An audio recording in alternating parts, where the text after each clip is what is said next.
ಸಂಸಾರ ಸಂಸಾರ ಮೂರು ಹೊತ್ತು ಸಂಸಾರ ಬೈಸೋದು ತಿನ್ನೋದು ಬಿಟ್ರೆ ಇಲ್ಲ ವ್ಯಾಪಾರ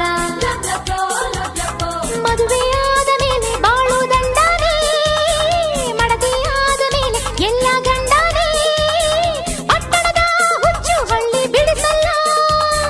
ಮುಂದೆ ನೋಡೋ ಪುಟ್ನಂಜ ಎಡವಿ ಗಿಡವಿ ಬಿದ್ದೀಯ ಯಾಕೆ ಅಜ್ಜಿ ಕಣ್ಮಂಜ ನಂಗೆ ಬುದ್ಧಿ ಹೇಳ್ತೀಯ ಎಂಟಿ ಈಗ ಹೆಂಗವಳೆ ಏನೇನ್ ಮಾಡ್ತಾವಳೆ